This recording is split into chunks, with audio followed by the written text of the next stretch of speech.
right, here we go on a night when the Knicks are looking for their third in a row, looking for a game over 500. They go into Detroit against the worst team in the East and handle business. Led by Julius, the All-Star, who was in his bag once again. Broadway Barrett, who was in his bully bag once again. And outstanding defense from beginning to end, led by Nerlens Noel.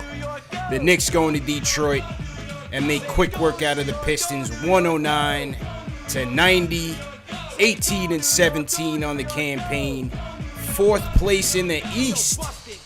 Let's get this W, man. Salute to everybody in the chat once again. Hit that thumbs up button for your squad. CP Ashley Moss, JL's in the building. Fourth place in the East, baby. Let's go. Hit that thumbs up button. Sole possession of fourth place. One game over 500. Got to be proud of the effort, man. Yes, it was the Pistons, but you know what? They came in. They handled business. They did what they had to do, and they walked out of there. They came in late, got in late from last night's game, back-to-back. And got the W, JL. So what'd you think about tonight's win, man? I was just checking for a few things in this game, man. Like, it's a back-to-back, so you checking to see if there's going to be any letdown, if there's going to be any pedal off the gas.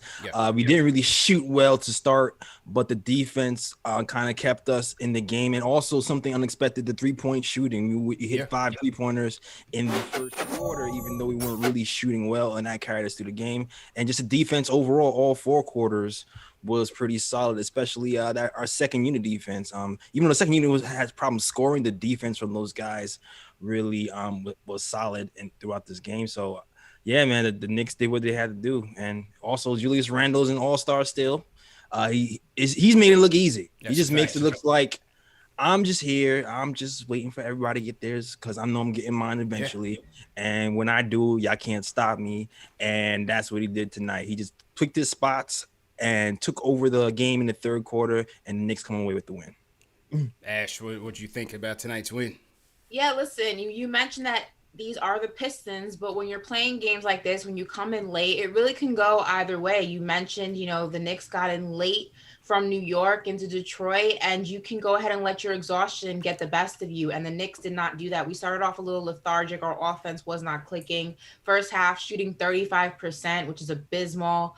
But, defense always travels with you. And that is something that I always preach. When your offense doesn't click, your defense can always be played. And defense is what kept them in the game in that first half and kept it from running away from them. Because even with, shooting and the offense not being great, they still led by 12 going in, to halftime. So it just shows that defense is such an important part of the game and something that Tibbs really preaches to this team. And then offense just, set the roof on fire in the second half. And, it was over before, the Pistons had any chance to go ahead and fight back. But this is, the perfect example of playing both sides of the ball, doing what you know how to do until the other aspect of that game starts to click in and all the gears start moving and shaking, and you pull out a win that's supposed to be an easy one. And listen, winning on the road is hard, especially, like we said, when you don't have an adequate amount of sleep and rest in between. But the Knicks show the New York grits, as I call them, show that they are here to stay. So listen. Let's go. Yeah.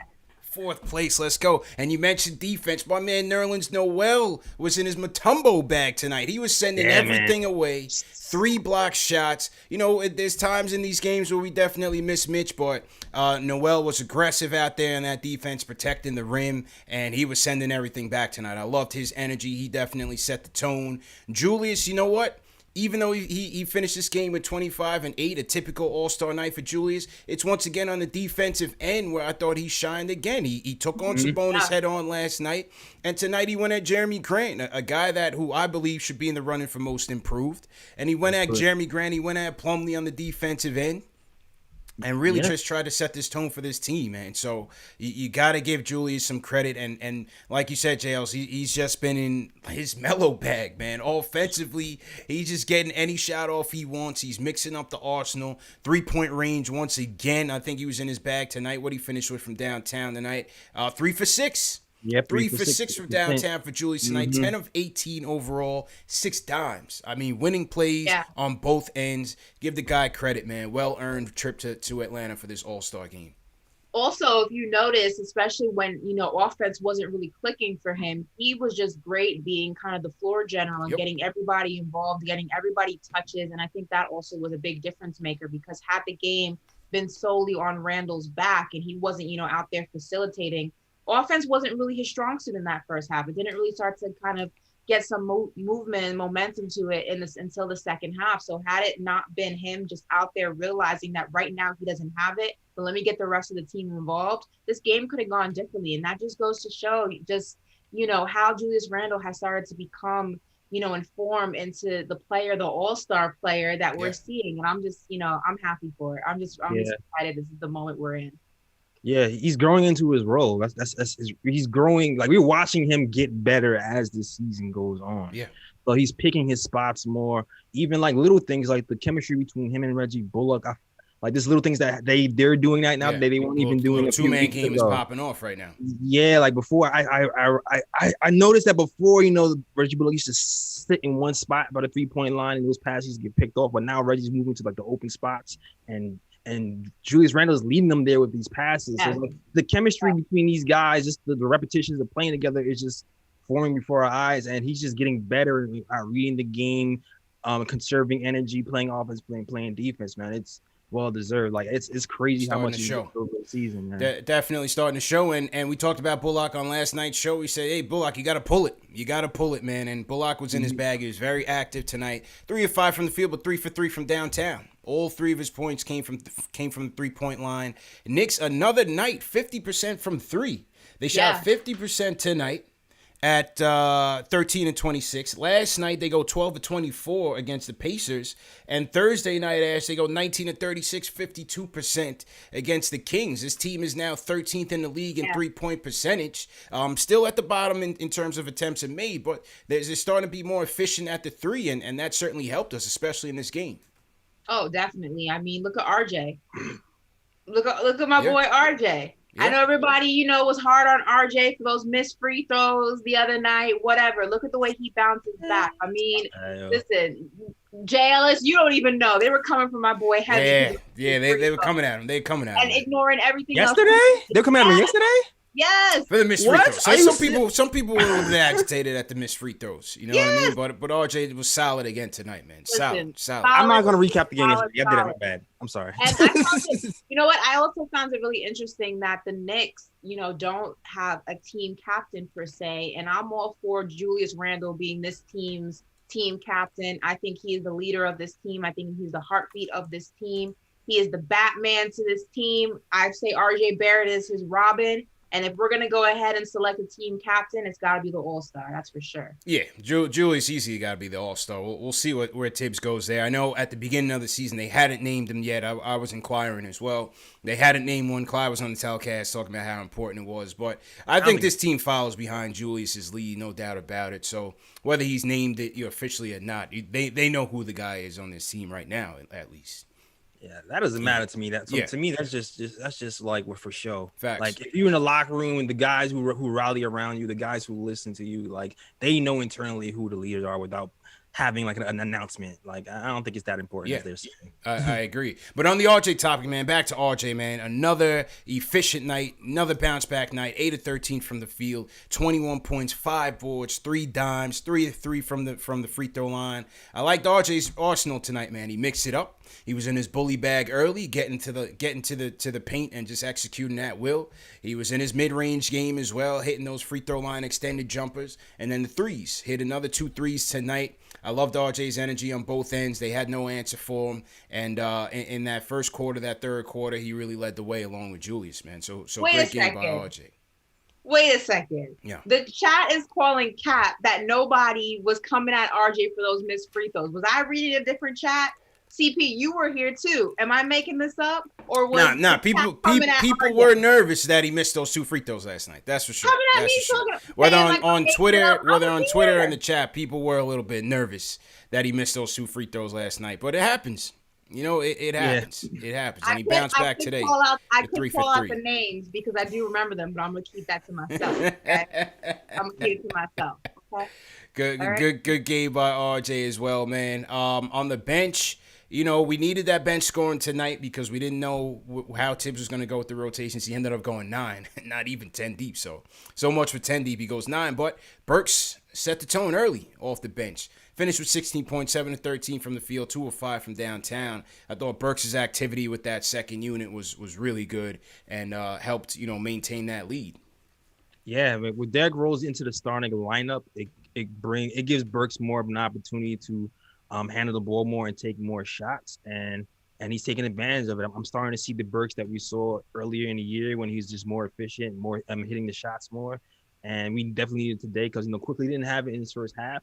Yeah. So like when Quickly doesn't have it in the first half, who do you turn to right now? And right now this is Burks. So it's like Burks and Quickly is really leading the scoring on that second unit right now. So hopefully he can keep this up, and if he does, then I feel like our second unit can be solid throughout. You know. Yeah. For sure. Yeah, definitely. And then, you know, D Rose, you know, going up against DSJ shouldn't have been an issue for him tonight. Certainly wasn't. 14 points, 5 dimes, 6 of 14 from the field. So 2 of 3 from downtown. I thought D Rose did well and, you know, got the offense going. So, listen, man, they took care of business. This wasn't a struggle for them at all. They went in, they did what they had to do. Pluses across the board in terms of the plus-minus column for basically everybody. Burks was a -2 for some reason, but basically for the starting 5, I mean, pluses across the board, man. This was a statement victory, and they got it done, 109-90. Easy breezy, man. That's what we needed. Easy breezy, man. It's still funny that he went 9 deep, man. After a back-to-back, he goes 9 deep and still has RJ, Randall, and Derrick Rose finishing the game down there. I'm like, yo, Tibbs, there's a minute left. Take them out. Take them out. I get it. You're scared. You're competitive. No, don't care how big your lead is. You gonna play this game, man. I was stressed. With a big game against the Spurs on Tuesday, I'm like, let's get a little rest. Let's get a little rest. Rolls. Like, he doesn't even care. But did anybody else hear Tibbs yelling at Obi? Oh, nonstop. Yeah. Nonstop. You could hear Tibbs from a mile away, man. Nonstop. Tibbs was not having it. Yeah. Like, he was not having it. I felt bad for Obi, man. Yeah. He was getting the wrath of Tibbs. That was not fun. Yeah, we did get to see Obi in a small ball lineup with Randall. Randall playing the 5, Obi playing the 4. They once had IQ and RJ with Burks and Obi and Barrett out there. You know, he was decent. They still had him playing that role in the corner, trying to space it for Randall. Still got his 4 points off, and yeah, you know, Obi was decent tonight. That's all I can really say about his game tonight. Yeah, they need more time together. They look clunky to me, to be honest. Yeah. Like it looked like they haven't played together before. Yeah, for sure, for sure. They have to continue to do that and see if they can build some chemistry and see how they coexist. Sure. No doubt about it. So get the lumps out early. Get the lumps out early, man. Yeah, you're gonna need that later down the line, man. Like if we're talking about playoffs, we're 4th in the East right now. We're gonna need some more reps from Obi and some of these bench players later down the line. So hopefully we're able to get some more reps in as the season progresses. Yeah, absolutely, man. And I'm then gonna hear Tibbs' voice saying "Obi, Obi" in my head tonight when I go to sleep. Yeah, you can hear it all night, man. You can literally hear it. It was all night. Yeah. It was Obi, Obi. Incredible. Incredible, man. And again, overall, back to this team defense. Yeah, it was the Pistons, but I thought the Knicks' intensity on the defensive end coming off a back-to-back was very noticeable and very evident. Last night, they had 10 steals last night, 9 tonight. So once again, being opportunistic. You know, it's not really very aggressive defense, but they these past 2 nights, they've been very aggressive in getting after it, and I thought Noel did a great job again setting that tone. Randall as well, Derrick Rose as well. And so Noel, 3 steals to go with the 3 blocks and 11 boards. So he did a great job tonight, man. And then 40 minutes again for Noel tonight. So that was a great job, man. Excellent performance by Nerlens Noel, filling in for Mitch. And yeah, man, what you guys think in the chat? Salute to everybody in the chat once again. Hit that thumbs up button for your squad. CP Ashley Moss, JL 7 Nick of Time Show in the building. Knicks get the W 109-90 over the Pistons. Hit that thumbs up button for your squad. We're gonna do a giveaway tonight. Let's do another giveaway, man. So here's what we'll do. for the people for tonight's winner, right? And the giveaways going on in the chat right now. We'll give away a Scully for anyone who's in that time zone. You know, if you're in the East time zone or up north and you need one of these to stay warm, this is nice, man. It's a nice palm beanie here with Knicks on the side. Adidas, brand new. Salute to my guy Shells for donating. And then if not, you'll get your pick, man. You get the Scully or the snapback. This is a brand new era. No Fulton Street knockoff. No Jamaica Avenue knockoff. Brand new with the tags. You know what I mean? No Canal Street fugaziness. Brand new. This is what we do. Fresh. So yeah, fill it out, and we'll draw the winners at the end of the show, and we'll see who got lucky this time. All right, 18 and 17 on the campaign. Let's go over 500. Fourth place in the East. Let's go. Fizdale could never. Everybody's got to win. Fizdale could never, man. Fizdale could never. That's for damn sure, JLs. Let me salute some super chats before we get to the phone. Salute to, oh, I can't see this name here. Salute to Ian Clark. Salute to Ninja Team. Salute to Andrew Belitz. He says, your hashtag 9God, hashtag 500, but what he should have said was over 500 because over we're now 500, exactly. 18 and 17, Andrew. We are a winning team. We're one up on the column. Correction, What sir. a time to be alive. What a time to be alive. What a time. Steve Verna says Noel is turning into the Haitian Matumbo. That's a fact, man. Noel was in his bag for sure. Yeah, for sure. Salute to all the Haitians in there. Absolutely. Star Through Hoop says the starting five is much easier on the eyes without Elf. The ball movement and game flow it's much better, as you said. Hashtag Elf on that shelf. I smell situations on the horizon. I smell situational minutes coming. Man. It's evident. It is absolutely evident. So I appreciate that. I can't see who this person was that said the super chat. I'm having a glitch in the studio here, but he said, time to max Julius. I think we've seen enough. Looking like a young Pat out there with range. Listen, man. But we told you so. At this point, I'm just gonna say it. It might be stupid to let Julius walk out the building. I'm just saying. No, they're not gonna. I'm not even talking about this season. I'm talking about even next season. That might be a dumb decision. I don't see it happening, bro. I agree. Yeah, I don't see it happening. And hey, it is what it is, man. He's playing lights out. So you keep him. You definitely keep him. All right, here we go. Let's get to the phones here from the people tonight. Benji's up first. How you doing, bro? Hey, what's up, guys? Obviously, great win. Feeling amazing. Just want to kind of share some interesting stats. So, entering the game, Randall had made the same amount of threes last year as he did this year, except he's taken 77 fewer threes this year. Mm-hmm. Pretty remarkable. And he was 3 for 6 tonight, so his three-point percentage only went up. Also, the last 3 games, I don't know if you guys have noticed, but we're shooting over 50% from 3. Yeah. So despite being known as one of the worst three-point shooting teams in terms of takes and makes, we're actually getting up there in terms of percentage. I think we'll be over 37% as a team. So we're starting to sort of be a little bit more respectable from a three-point line. And obviously what you guys were saying earlier, Noel has been absolutely amazing. We haven't really missed a beat with Mitch out. That being said, one guy that I'm semi-intrigued about, if we can just add depth in terms of just knowing that Noel might miss some games and Taj, could be injured from time to time. What do you guys think about PJ Tucker? I know he's been absolute unadulterated bum juice this year, but and I think he had 1 point tonight, but he's a veteran guy, plays defense, knows his role, can spread the floor a little bit. What do you guys think about PJ Tucker? Well, who are you trading? Who are you trading for him? Who would you trade for him? I mean, if we can give up, Austin Rivers or, Knox and, just anything that doesn't hurt our rotation players, I would be willing to give up. Okay. All right. Listen, I PJ Tucker would certainly bring a nice dimension to the defense, even though our defense is right up there in the league still, man. I'm not so sure he's the missing piece. We need shooters, man. Give me some more consistent shooting out there. Another big for maybe some depth. Tucker would be nice, but I'm not so. I think we need the shooting. You know what I mean? Yeah.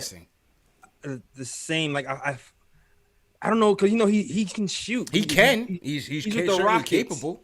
He's with the Rockets, so I mean, it's one of those things. Like, is he just having a down year this year because of their situation?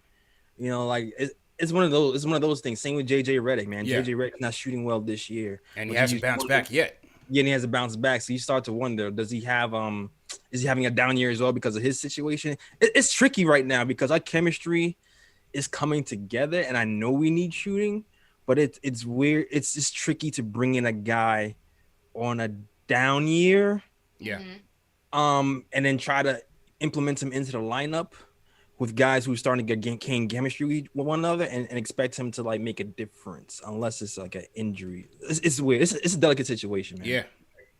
Yeah, I agree with you, man. I think PJ Tucker has a dope sneaker collection. Like, it's kind of where my opinion just ends. Like, I just feel like he doesn't bring anything to the team. We don't need him. I don't think he's going to make the team better. I think defensively is not our issue. We need shooters. I think Tucker can shoot. Will he be able to shoot on the Knicks? I don't know. That's the thing. Like, it's hard. Like, JLS, just said, bringing somebody in on a down year is hard because you don't really know if it's just a bad season. You don't know if you can trust it.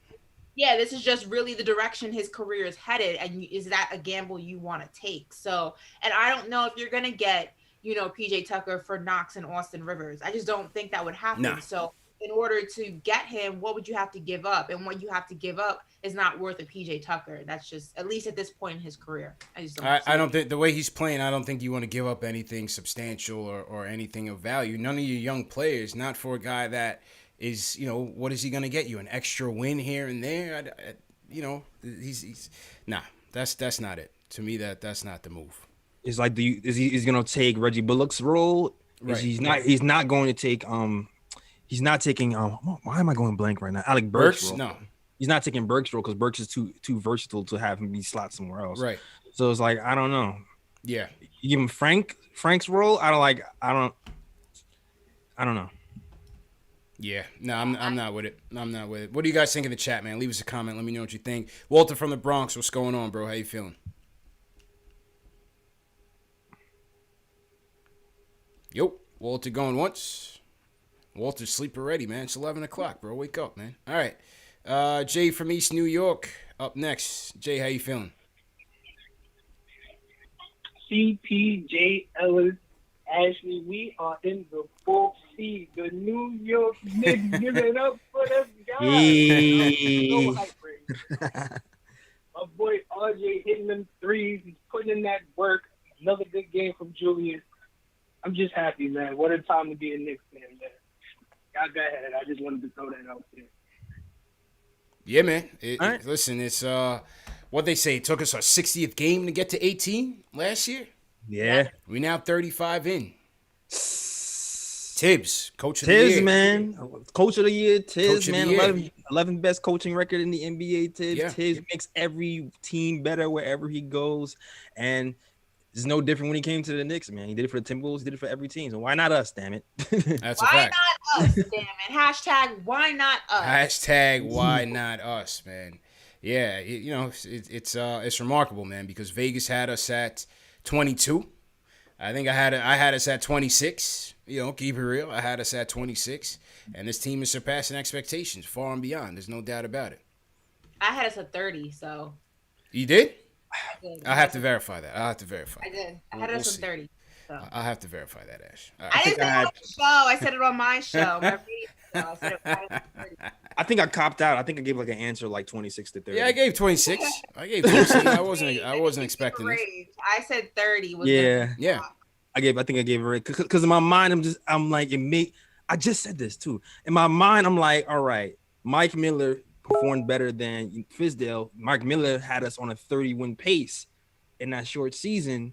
If he, so I'm thinking Tibbs is better than Mike Miller. So we should at least have more wins than Mike Miller. That was my rationale about it. Yeah. But then I just had PTSD to commit. Like I was just like, man, something always goes wrong. It's not, but it's happening. Well, I mean, a lot of times it's not likely for you to take a huge jump in wins from year over year. Yeah, usually you take like incremental from time to time as you go. But I mean, and we'll see where they end up. But obviously, you got to figure that they should hit. Some of the people in this chat though are capping because Fat Boy with Kick said he had them at, I said 43. Come on. He said 43. 43? He said He knows he's not playing 82 games this Fat season. Boy with Kick said 43. 823 Crip said 41. Anybody over 30 is capping right now, because I don't think anybody had us past winning 30. And that was we did have some callers jump out the window with like 40s, and stuff like that. I mean, we had some of those. We definitely had some of those for sure. Did they know that we had a shortened season though? Yeah, some people are saying it. I called 35 to 40. Someone said 33. I see that. Yeah, Gene Cheriel says 35 to 40 is what they said. I said max was going to be 30. That was my max. Yeah. So that left room for error, but 41, that's faith. I respect that. That's a fact. That is a fact. Some more super chats coming in. Salute to the Rhyme Animal Chuck D. Everybody throw a hashtag PE in the chat if you're a Public Enemy fan, Chuck D fan. He says 35 games, New York Grits, like Ash says. Also agree, captain is a Knicks institution. It's important, so symbolic. I don't drink, but I'm breaking out the chocolate milk, risking the lactose. Julius the Nick Messiah, our God, reminded me of Willis Clyde in second year under Red Holzman. And shout out to Jay Boogie, who gave him the Julius and the Black Messiah reference yesterday, JL. So you missed a classic Jay Boogie sermon last night for sure. Oh, that's why someone hit me talking about make a Julius Randle Black Messiah. Yeah. I was like, where did this come from? Yeah. I think he sent some positive juju to the guy who backed her really in Judas and Black Messiah, because he won a Golden Globe today. Oh, he did. All right. No doubt. Up. All positive vibes, man. But appreciate you, Chuck. $50 super chat, man. And it's good to see these guys bouncing back. Omega Supreme says, missed the game tonight, but happy we are alone in the fourth spot. He says, Ashley, your Cowboys are trash. And shout out to Chuck D, the Rhyme Animal. No doubt. It's not even football season. What are we doing? We're talking about the Knicks. Hey, they paid for the comment. I got to read it, but I agree with the guy. I agree with him. I agree with him. Man, that was a shot. Okay. Yeah, that was great. If CP started that comment, I don't even know if he can have that functionality. Start comment, but I know he started. Let's hear from Angel from Philly. Angel, what's going on, bro? Hey, what's going on, CP? How you doing? Hey, Ashley. Hi. What's going on, bro? How you feeling, bro? Hey, Liz. I'm doing good, bro. Listen, it's really a good time right now. I'm just so happy that the Knicks are winning right now. And before I get to my point, CP, I definitely ordered that hat. So I definitely got to show love, man. And I'm letting you know I'm holding it down from Philly. No doubt. Hold it down, bro. I still need the cash app because I still owe you on the Randall trade. But, hey, man, as far as the game, I'm just happy that we won. This team is mentally tough, man. All we need is shooting. And, as far as Randall, obviously he's consistent. And how about RJ, bro? I mean, RJ, he missed those 2 free throws, but hey, he got right back on the next game and said, you know what, I'm going to keep being consistent. And, we looking good right now, bro. But, we're going to have to see what happens because, when you look at the schedule for the second half, we got a lot of playoff teams. So we're definitely going to need shooting. But go Knicks, and I'll speak to you guys next time. Thanks, bro. Appreciate it. Appreciate it, bro. Yeah, you know what? And that's even more important, even more reason why you got to win these games. Even more reason why you got to win these games, these gimmies, so to speak, even though, there's no such thing as a gimme in the NBA. But the teams that are, clearly not up to your level. And they went in, and as he said, with mental toughness, coming off a back-to-back, coming in late, and they were well prepared, and they executed and took that victory. Yeah, man. To be a great team, you gotta at least take care of the teams you're supposed to take care of. There can't be any let down games, And when you lose to these bad teams, that's what you call mediocre. But if we're trying to ascend to the next level, we have to beat the teams on our level, and we definitely have to smack the teams who are below us. And today we did that, and we have to continue that moving forward to get where we want to get to. Especially considering the second half of the schedule is going to be a little bit brutal. Man, it's going to get tough, man. Go ahead, Ash. No, that's exactly what I was going to say. I mean, after the All-Star break is really when things get real. You're really pushing now to get into those playoffs and get a good position in the playoffs. And with this team, nobody is expecting us to go ahead and win the chip. I don't think any of the fans are expecting that. I think we are, though, hoping that we can go ahead and get in the playoffs in some position and just get our feet wet, get those guys the experience needed, because the game changes when you're in the postseason. Things are a little bit different. The refs usually let you play more. The game slows down. It gets a little bit more aggressive, and there's no experience like actually being in it. You can watch the film all you want, but unless you're playing in the playoffs, you don't know what it's like. And that's what we need with this culture that we're building. We want to build a winning culture. And in order to do that, you got to win games. And when you win games, you get rewarded by going to the playoffs and playing those really good teams and playing the teams that are, the favorites to go far. And, whatever you can do in there, all that does is add to your resume, if you will. All that does is add to the experience that's going to be under your belt. And I just think that when this team really gets that experience, the next season, the following season, we're going to see a whole different team. And that's the kind of trajectory you want. You want to just keep getting better each season. Yeah. And you do that by competing against some of the best teams in the NBA on the top level.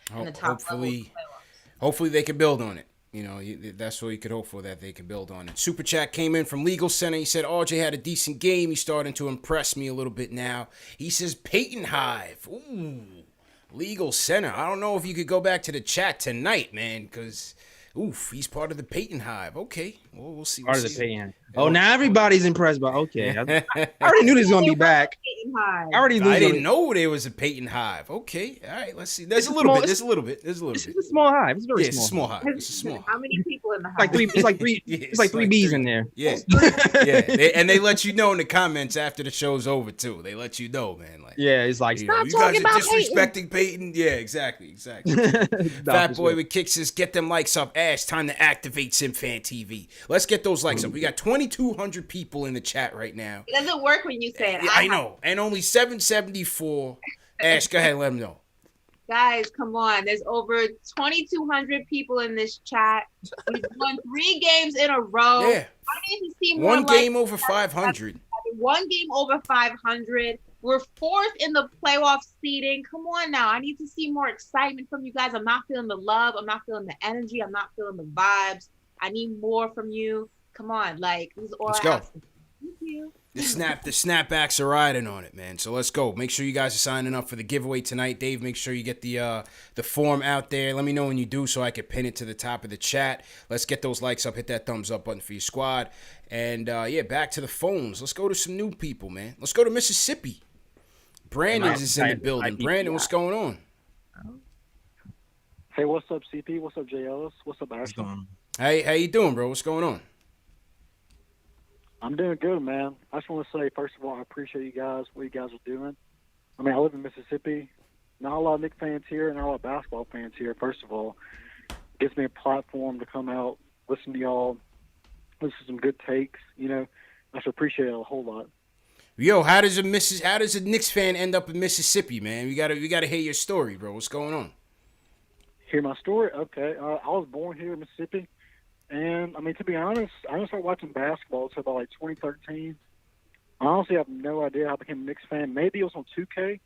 I love Carmelo Anthony. I love 2K? Nice. And it got me hooked. I've been a fan ever since. I watch every game. Nice. Stay mellow, man. No doubt, bro. What you think about tonight's game? Man, tonight's game was great, man. I mean, when RJ makes his threes, his corner three-point shot has got. Whenever he used to shoot it, I was like, no. But now I'm like, okay. Yeah. He might make it. But, I mean, I'm very positive with the way Knicks are going. I mean, I've never been I'm not an emotional person. Like last night, I was up screaming, yelling at the TV against the Pacers. It never would happen in the past couple of years. And, I mean, these Knicks, the way they play defense, I'm a big NBA junkie, first of all. So I'm watching the Sacramento and Charlotte game right now. Halftime score is 70-70. So that just makes me appreciate the Knicks defense a whole lot more than I do. True story. Mm-hmm. Yeah, true story, and man. I mean, Obi Toppin, I love Obi Toppin. I hear a lot of potential. Yeah. I mean, John Collins talk, I mean, I can see that, but I'm not so positive. But, I mean, if he turns out like a Miles Bridges type, I mean, I think that'd be great for us. A rim rolling big that can shoot every now and again, make some couple plays off the dribble. Yeah, I hope so, man. Appreciate the call, man, and good luck, man. Salute to everybody out in Mississippi. We got Knicks fans all over the place, man. Mississippi checking in. He said the Knicks tape squad was his squad, man. 2013, Melo and J.R. Smith. And, that's a good time. Yeah, that's a good time. It was a great time. It's a great time to be a Knicks fan. Yeah. Yeah, man. That, No that doubt. also was what a time to be alive. Yeah, absolutely. Gideon from Long Island, what's going on, bro? Oh boy, what's going on, bro? Yep. What's going on? How you guys doing? Great win for us. Our defense was locked in. We slowed down Jeremy Grant. Yeah. It was supposed to be the Dennis Smith revenge game. He was garbage tonight. Our ball movement was great. Our spacing was great. We attacked the rack, you know, and I love the toughness and the grit we have shown. Now we're fourth in the East. All we have to do, San Antonio will be tough, but who knows? And then we should beat Detroit at home. And, you know, if this team makes the playoffs, especially with the second half of the season, they really earned it. They earned it, yeah. This team has shown heart and grit throughout the whole year. R.J. Barrett taking the next step. Julius Randle has been fantastic this year. Alec Burks been consistent as of late. You know, Quigley has been underrated this year. Noel blocking shots. You know, this team has been very tough. And Thibodeau, he's given us, the right game plan for the players to buy in, and that's what we want to see. So, yeah. Agreed, man. Appreciate the call. Yeah. Good takes. Good takes, Shales. And I think, look, man, if this team is going to make it with the schedule that they're looking at in this second half, I think you're going to see, obviously, Julius is going to play his part, but it's going to be RJ, man. RJ is key to this thing. RJ, I would say Derrick Rose, and you're going to need some consistent scoring off the bench. So between IQ and Burks, they have to deliver on a nightly basis for this team to maintain consistency and get a good playoff spot and make it into the tournament. No, yeah, absolutely. Everybody has to fill out their roles. Like at this point, we already know what Julius Randle is going to give you. Kind of book it. Like he's going to give you around 20. He's going to give you the pass. He's going to create double teams. He's going to create easy shots for other people. But the other people have to step up and actually make those easy shots. And if this guy's going to be playing 40 minutes a game, other people just also got to step up and make plays. Allow them to take a break, take some plays off, and hit some clutch shots as well. So, right now, it's all about growth from within, man. I know people. Some people might want to get some pieces in here, but right now the way we're growing within this season is pivotal for us. And continue growing in that direction. That's what I'm with, bro.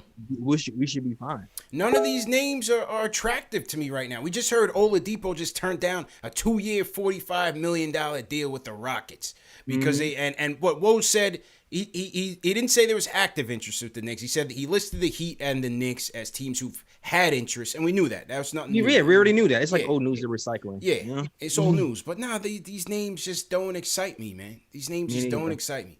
I also don't like the fact that reportedly, after the Heat went ahead and eliminated the Pacers in the playoffs when they swept them, it was reported that Oladipo came up to some of the guys in the Heat and said, I want to play. Did you believe that? I mean, it was confirmed by some players who won't be named. That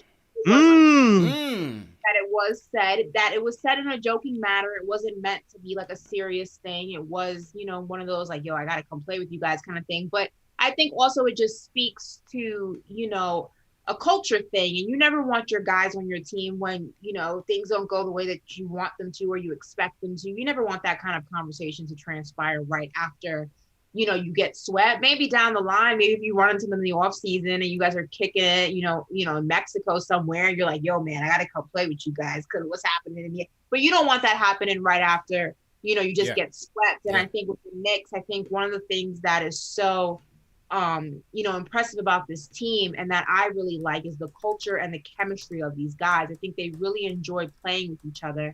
I think they really respect each other. They seem to have a camaraderie with each other. Yeah. And I think it's very, you can change a lot with a team. You can change who plays what position. You can change who has what minutes and, what in the rotations and things like that. But the chemistry of a team is very, very hard to create.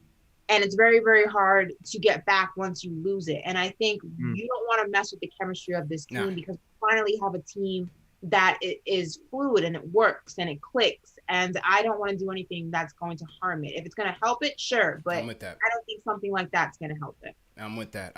Hang on. We got breaking news going on in the chat. We have just received a $100 super chat from none other than Lloyd Banks in the building. Everybody throw a G unit in the chat right now to salute Lloyd Banks. We got Chuck D. We got Lloyd Banks. We got two of hip hop's finest in the building. Where else do you get that but KnicksFanTV? Hit that thumbs up button for your squad in here. Different eras. This is up. That's a fact. That is a fact. That's a fact. Yo, appreciate that, man. Appreciate that, Banks. Always appreciate it. And definitely appreciate the support, man. For sure. 100. $100 super chat, man. Appreciate that. And JL, so you were saying something on the Oladipo topic, or should we go to the phones? Yeah, I mean, my only thing is just Oladipo is a good player, right? He's on a good night. He's right now he's averaging like 20 points a game. But my biggest trepidation with Oladipo is he just operates in the same spots that RJ. Yeah. Does. So it's kind of almost a little bit redundant. I feel like it's a redundant piece, man. Yeah. Yeah. And a less durable piece. Yeah. That I don't like. I don't like that you got to trade for and then pay. That sounds like the old Knicks. Yeah, but also, I mean, if you look at, history repeats itself. It changes form, but it usually always repeats itself. If you look at the way, things went down in Indiana, and you even look at the way things are kind of happening in Houston, I mean, who's to say that he's not going to be unhappy, one season with the Knicks and then one out? You know what I mean? Who's to say that he's not going to change the way that he plays just because things aren't going the way that he wants them to? I mean, you've already kind of seen that in spurts in both situations that he's been in. So, I mean, if it walks like a duck, quacks like a duck, usually it's a duck. So why would you expect it to be anything else, Yeah. Hashtag the scorpion and the frog. And the frog. Hashtag the scorpion and the frog, man. Salute to everybody in the chat once again. Hit that thumbs up on your face, squad. CP and the Maroon Sweater Twins. I was not invited to the Maroon Sweater Party. Yeah, we sent you the email, dog. That was coordinated by my panelists here. The official colors of the Julius Randle fan club. Oh, facts. Since you joined too late. Yeah, I got jokes. All right. Yeah, I got jokes. Remember, the mute is on my side. I could always mute the mics. Wait, did y'all get? Frank had a bad game today, but these last two games, y'all give my boy Frank some love. Oh yeah, Frank Hive was repping for you last night, bro. Frank Hive was in here heavy, bro. Shout out to the Frank Hive, because I come on KOT and say I took bullets on KnicksFanTV for y'all, so I'm glad that he's getting some love right now, man. Shout out to Frank. Frank Hive was in here heavy past 2 nights. Yeah. Quiet night for him, but the last 2 he was good, and I thought he made his presence felt on the defensive end. Once again, wasn't heavy on the stat sheet, but when you even like just being at the Kings game and just watching some of those possessions of him forcing turnovers and you know really being aggressive in terms of preventing Buddy Hield and Fox from getting the ball, and typical Frank, Frank making those glue guy plays. It was good to see him back out there for sure. Yeah, you just forget how much he contributes to the team defense on the end, and not even just, making the plays himself, but making other people make the plays. Like, he knows how to read his other teammates and get to the open spots and force things to happen on that side of the ball. So I just like that he can just affect the game without scoring. 100%. 100%. All right, let's go back to the phone, see what the people got to say, man. Let's go to Brooklyn. Joseph, what's going on? Hello, y'all can hear me? Yeah, loud and clear, bro. What's going on? How you feeling? Hey, salute CP, Ashley, J. Ellis in the chat. Hit that thumbs up for your squad. I just had 2 quick points. First one, Alfred Payton being out the lineup, we 3-0. You get what I'm saying? I'm ready to send him out here. First train Message. Get me. And second point I want to say is that I just want to know y'all thoughts on a possible big man that we could get. I heard some news about Karl Anthony Towns, or if we could pick up Drummond or Boogie. I just want to hear y'all thoughts. Make sure you hit that thumbs up in the chat, and salute to y'all. Appreciate you, man. I mean, I'm not that Town stuff to me is nonsense to me. I don't see that being a realistic possibility at this trade deadline. I'm not saying it's out of the realm of possibility, but listen, we got Julius, we got our own Towns. Yeah, we got our own Towns, man. So I look past them type of headlines, man. Honestly, them things don't interest me. They don't interest me whatsoever. And then Drummond, to me, you're looking for a stopgap. You're not looking for a guy to replace Mitch. You're looking for a stopgap. Ron Cleveland had a good one, Jay. He said JaVale McGee. Now, JaVale McGee makes exactly. You want somebody who's kind of filling the roles of the people that we've lost or who are injured right now. Yeah, like guys like Cat, like like they're nice to have long. It'll be nice to have a Cat and Julius Randle because you can play off each other. But long term, like when it's time to pay people and figure out who goes where and where to get the money and how to like separate, like how to build a team out, that's when you run into trouble because you have two players who do similar things. Yeah. It just causes problems down the road, and you just be forced to make a decision. So I always keep saying I rather put that money elsewhere. If we're gonna make a big move, for a big free agent, I'd rather it be like a wing or a point guard. I go get Beal before I get Towns. Exactly. I go if you're keeping Julius here, I go get Beal before I get Towns. Exactly. Cat is too expensive. Drummond is expensive also, and Drummond just crowds my floor. He does nothing for my spacing. I think that Boogie, if it was Sacramento Kings Boogie, yeah, but Boogie now in 2021, no. Can't trust it. Can't trust it. Why is Houston just let him go just for nothing like that? You can't trust it, man. Don't know how many games you'll get out of him. Yeah. Okay. He has no hops anymore. So even his offense is suspect. Defensively, yeah, he's a bully in certain aspects, but defensively, it's still very inconsistent. It's just not worth, I'm not gonna play him. And then exactly. So I mean, the only people you mentioned, JaVale, that's an option. I mean, I just don't think any of the big names that have been mentioned in the media and on Twitter and the reports, if you believe those, none of them speak to my heart. Like none of them speak to my It's just not ringing a bell, man. None of it's just not ringing a bell, man. Honestly, I just don't see much shaking right now. We'll see. Trade deadline, we're closing in on less than a month, so let's see what happens. Salute to everybody in the chat once again. Oscar De Leon sends a super chat. He says RJ Barrett, aka Cloud9. He says this is a better nickname than Nine God. I'm not sure about that. I'm not sure about that one either. But let's go, Knicks. Let's finish the first half strong. Appreciate Oscar. Appreciate Oscar, though. Billy Bellin says, I love the trust and chemistry between RJ and Julius. Definitely improved over last year. 100%. We got Junior Karuma. Another super chat says, Frank Hive in here. I lost his super chat. Hang on. He says, Frank Hive, we in here. We in here. Goodbye, Elf. And the Max Julius super chat was mine, CP the Don. And salute to my boy CPJ Ellison Ash. Larry Israel says, Depot, Ross, Beasley should be trade targets. Otherwise, trade Peyton and Rivers for whatever you can get and wait until the offseason. You said Ross? Yeah, Terrence Ross. I like I would look at Terrence Ross. That seemed like a more cheaper alternative. I would do that. Yeah. Terrence Ross seems like more of a cheaper alternative. I would look at that one. I would too. Yeah. Rare Edition says Knicks are on a roll. Julius the Black Messiah was part in the sea and buckets were flowing. Noel had the hammer out. No easy buckets for Detroit. I'm very happy with Noel, man. He's playing like the guy that came on strong second half of the season last year for the Thunder. Yeah, exactly. He's playing like that right now. And Noel has been really good these past couple of games in Mitch's absence, man. No joke. No joke. Sure, he went up with Sabonis at the end of that game last night because Julius caught the 5 fouls, so they didn't want to risk Julius fouling out. Smart move by the coach. Noel is he's light. He's light feet, man. So that's a physical matchup for him in Sabonis. He took that on, and then today he was just throwing everything. 3 blocks and 3 steals for Nerlens Noel today, man. He was excellent. Yeah, man. I just like the fact that you're able to block shots and not foul out of games. Like that's I just like the fact that he's able to do that, and he's also he's showing that he's in shape. He's been playing back-to-back 40-minute games, and I'm sure he's earning it, man. He's just impressed me, man. And he's played it in foul trouble multiple games and anchored our defense and still come out with the win.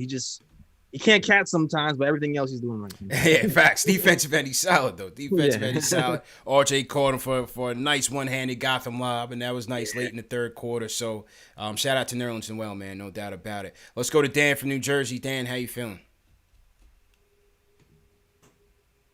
Okay, can y'all hear me? Yo, okay, man. What's going on, bro? How you feeling, bro? Happy Independence Day, man. I'm not sure if you're Dominican, but happy Independence Day, bro. Estamos aquí, mi gente. Muchas gracias. You already know. You know what I mean? They got me celebrating yesterday. I was going to call and celebrate with you guys, but you didn't take my call, but here I am.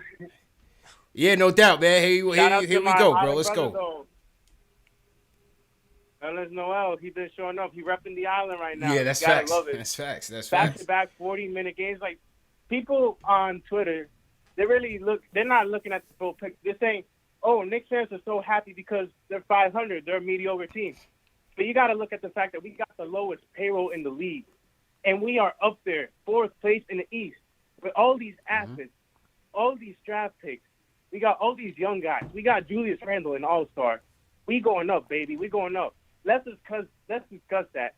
I'm going to hang up. I'm going to listen. Thank you, guys. Rip MF Doom. Thank you. Yeah. R.I.P. MF Doom, man. Great call, Dan. Appreciate you, bro. Appreciate you.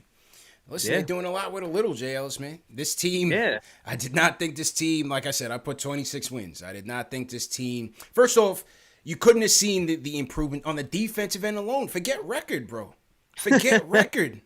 I did not see this team, even with the defensive coach coming in with Tibbs, being this good on defense. I'm talking about league leading on defense. I feel you. I did not see that. I did not. No one did. Like even when they were showing it, everybody it was things coming out. I was like, this isn't real, and this is why. This ain't real. And then I'm like, yeah. months into the season, we're still number one. It's like, okay, well, all we have to do now is have our offense catching up, and you're looking around, and slowly your offense is starting to catch up too. So we're looking serious, man. And we have cap space, and we have picks, and we have options, and we have Dallas drama on the other side, River. So everything's going right for us. We're looking good right now, man. All I know is Dallas makes that move to trade KP. I'm pulling out all the receipts. They're on standby for everybody saying that for the cancer that destroyed the unicorn, and we didn't know how to develop talent. And, the Knicks are this, and it's not KP, it's the Knicks. And now y'all see, we tried to tell you. And not only that, their haul better be better than ours. Because if they don't get LeBron James back, Bradley Beal. They got to get Bradley Beal in the program. They got to get Bradley Beal. The receipts on standby, Dallas. I'm coming for you. Yeah. 100%. 100%. Exactly. Man. If you get Victor Oladipo back, then I'm clowning you. All right. That's a fact. Salute to everybody in the chat once again. Let's get those likes up. Where are we at right now? We are at 1176. Listen, we got these snapbacks are going. The snapbacks are going to be given away in 10 minutes. Let's get those likes up. Let's get up to 2,000 likes. Let's break the record and show some support here. If you guys are new in the chat, leave us a hashtag new. We'll shout you guys out. J. Ellis, you missed Ashley's rendition for Young Simba last night. We had a quick impromptu American Idol star search joint going on. The people in the chat, they threw their ratings up. You got a little love, Ash. It was across the board. You had some ones. It was a tough crowd. You had some negatives, but you had some 4s and 5s, Ash. It wasn't all that bad. Don't be so hard on yourself. You know what I'm saying? Yeah. Okay. All right. I mean, did Simba like it? I guess that's all that matters. He did.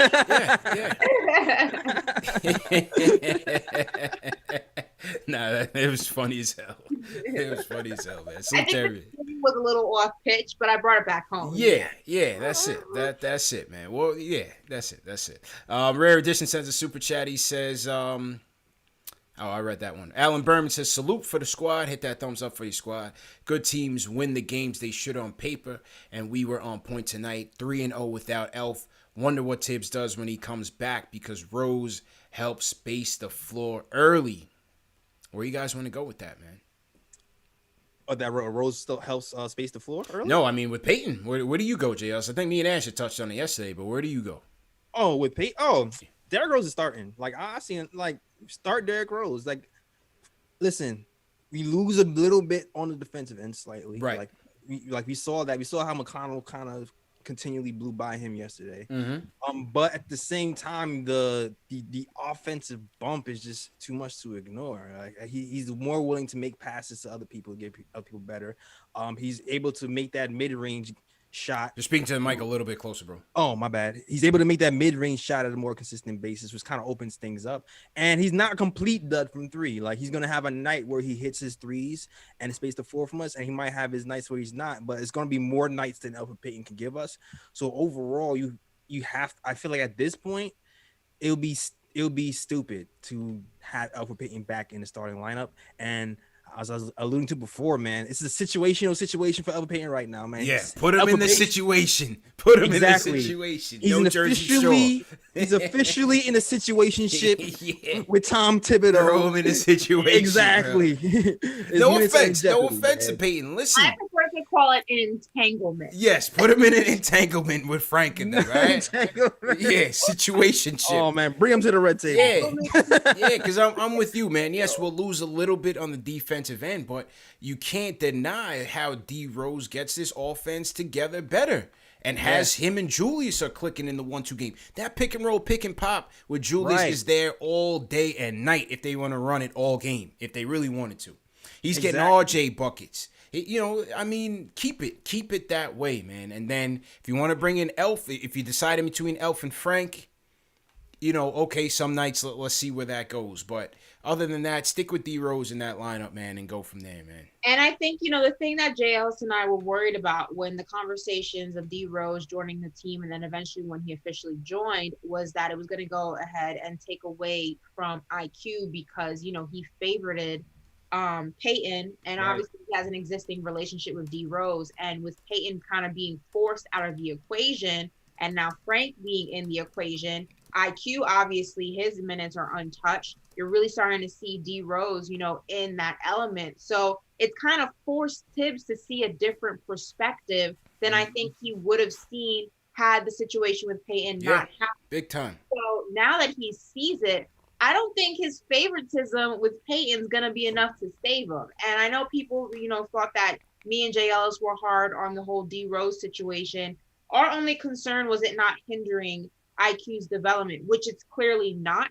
And, with Payton, like I said, now being hurt, it's just kind of opened Tibbs' eyes to another scenario, another situation that might be better for the team. So if I were Payton, I'd be a little bit shook because, you lose your spot in your man's heart. It's hard to get it back. Yeah. Okay. I'm not worried. I was worried, man. It's fine though. My name is Nancy Ellis right now. The negative Nancy's. Yeah, I'm Nancy Ellis, but I don't care. I'd rather be Nancy Ellis and be right sometimes. Because I still remember a few games ago when I saw Elfrid Payton and Derrick Rose closing the game. Oh yeah, that was a game.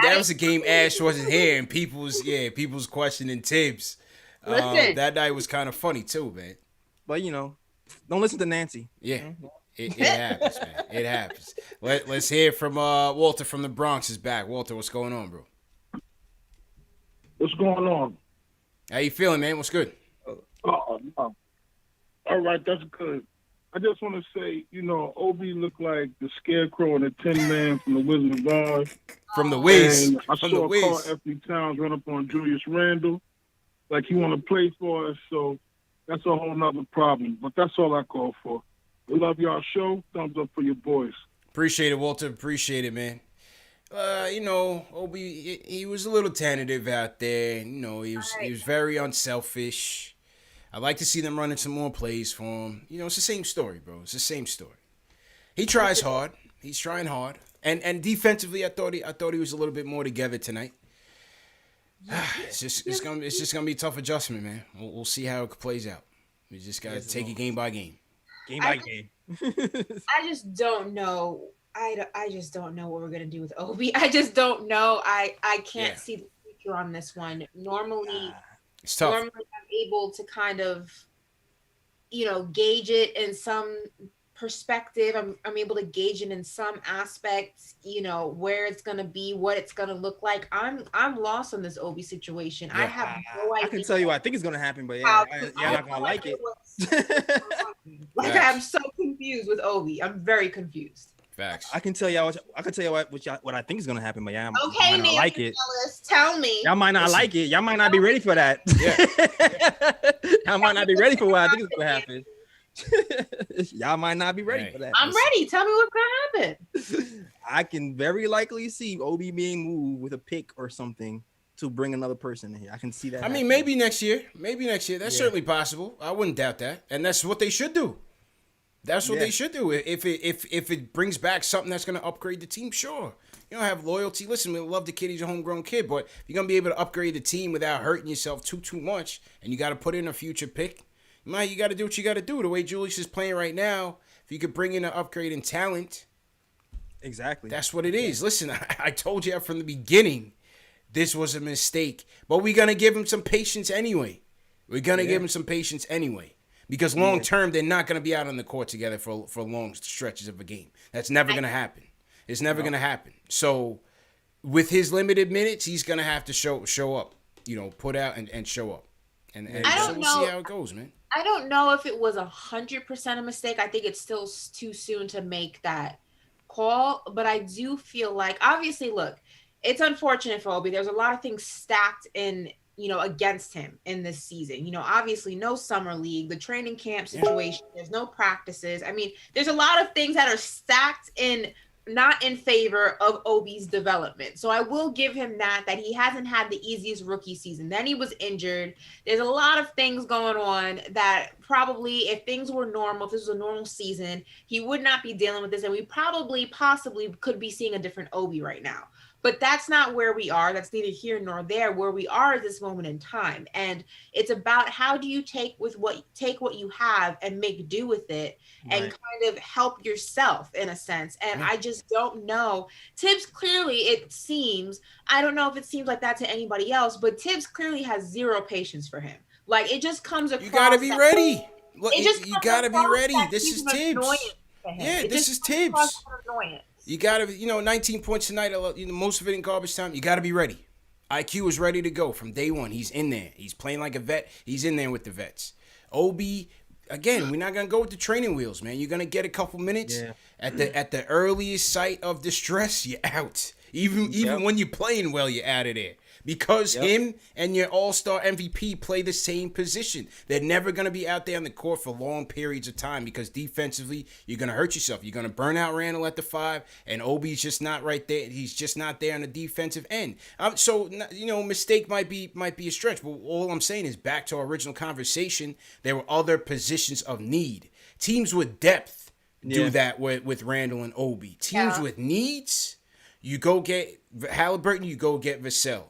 You know what I'm saying? You could have had Halliburton and quickly and still been straight. Yeah. To Obi's defense, though, I don't know if part of the fact that IQ was ready to go from day one has to do with he comes from one of the best conditions, one of the best programs in the country. Obi does not come from that. Yes, he's played more college years than IQ, but he doesn't come from that level of a program. So that makes a big difference in a player's development. And essentially, IQ kind of already did his rookie NBA season. Kentucky is no joke. I mean, the guys that come out of there are ready to go from the jump. So that's not 100% fair to say, but one of the strong selling points of Obi was that he was supposed to be NBA. He was supposed to be ready. But to IQ's credit, IQ plays at a position of need for us in an area of strength of weakness in terms of being his 3-point prowess at the guard position. We didn't have that. You know what I'm saying? So Obi's a redundant piece for Randall right now. And again, because he doesn't give you that flexibility, he's not a typical stretch 4. He's not a stretch 5. He's not a lockdown defender by any chance. You're going to get them in limited time frames right now. Exactly. And that's going to be the challenge. And then the other part of that, too, is Julius is 26. Yeah. So, you're going to get, I'm at this point, I'm ready to say it's real. And I feel like it's going to be real, especially if you have Tom Thibodeau and these Kentucky guys here coaching. I don't think they're going to let him slack up. You know what I mean? Mm-hmm. So I feel like it's going to be real. And it's people scour the league for a guy who can shoot over 40% of 3, plus post up, plus make everybody else better, plus, do all these things that Julius is doing. People crave that on their team. Yeah. So so for us, if we trade him away, that's saying that we think Obi can at least do that bare minimum. But it's if we don't think Obi can be that level, or if we think it's a chance he might not be, it might not even be smart to keep Obi long term. But I think with the Obi situation, it was two things. One, I mean, look at how long it took Julius Randle to kind of get into his own as a player. I mean, we're expecting Obi to kind of do that after 4 years in college, and not even a big university. It's not like he went to a basketball. So I mean, the biggest name that came out of that school was Steph Curry. I mean, you can't really name. Yeah, Obi went to Dayton. Steph went to Davidson. Dayton's Ohio. Yeah, Davidson. So wait, who's the biggest person to come out of Dayton? Right. And it's not even it's not the biggest program but on top of that, Julius Randle's previous season with the Knicks was not what we expected. So I think, the front office is looking at it from a perspective like they had no idea what Julius Randle was going to be. They had no idea that this is what he was going to look like coming into this season. So they kind of drafted what they thought the future was going to be. And it's just unfortunate that so many different things, so many different scenarios and, things were to his detriment and to his development. It's just not, it just messed everything up. The only difference is Julius really didn't have a person that was really blocking him with the Lakers. You know what I mean? He started a lot of games with the Lakers. This is a different situation here. You know, and I don't think this kid is going to get the chance to really get those minutes to really be effective. So let's see what the future holds, man. But first off, he's in the dunk contest Sunday. We root for him and we keep it going. Is that official? Man. Yeah. Woj made it official today. They made it official today. Obi in the dunk contest. Yeah. Yes, sir. Stock goes up if he wins that thing. Yeah, you hope so, right? So to everybody in the chat, once again, hit that thumbs up button for your squad. Let's salute some people in the chat before we get to the phones. Nathaniel Fazilov, Team Hashtag New. What's going on? Everybody in Team Hashtag New, we definitely appreciate you. Ash, who you want to shout out in the chat tonight? I want to shout out, let's see, Kevin K said John Gruden was probably the biggest person to come out of OB school. I don't even know who that is, but that's funny. Let's see, shout out to everybody. Just put where you're from, really. I just want to shout out everyone rocking with us. We have over almost 2,300 people in the chat right now. Shout out to Chuck D, always in here, always sending us good vibes on Twitter after the show and always watching. Shout out to Winston Ellis, always in here, saying Obi is athletic, he'll be fine. Shout out to Junior Karoma, telling me to preach. Listen, I'm not Jay Boogie, but I try my best. And just shout out to all of Knicks Nation. Yeah. I appreciate you. And BMC times 24 says, shout me out, Ash. I'm a simp. So there you go. Simp Fan TV, loud and proud. If you guys are in Simp Fan TV, leave us a hashtag Simp Fan TV. It's okay. You're in a safe space. Let yourself be known in here. All right? It's all good, man. This is a safe space. This is a judgment-free zone. We don't judge you, man. Just go ahead and leave a hashtag Simp Fan TV in the chat. And hit that thumbs up. JLs, go ahead, bro. I'm judging you. I'm sorry. All right. Shout out to you out loud, not even quietly. I'm judging you. Shout out to my fake cousin Winston Ellis, man. Shout out to you. I saw my boy Rodney Sannon. That's my real friend in real life. Shout out to you, Rodney Sannon.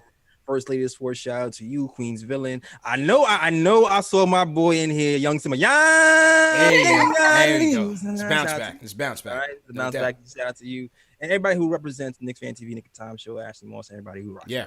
Larry Medina says, great pregame clubhouse, Ash. Ash was in clubhouse with the Knicks chat, holding it down heavy. So great job on that. Definitely great job on that. We have Richie Rich checking in, Jamaica Queens in the building. Nick Kakalovsky checking in from Auckland, New Zealand. Yeah, New Zealand and Australia are heavy in here, man. Yeah, New Zealand and Australia rep us heavy in here. Definitely appreciate it. Rob Clark checking in from Queens. Appreciate you, Rob. We got Sharice Duncan, Uptown Harlem World. How you feeling? Jaime Hernandez, Tucson, Arizona in here. Let's go.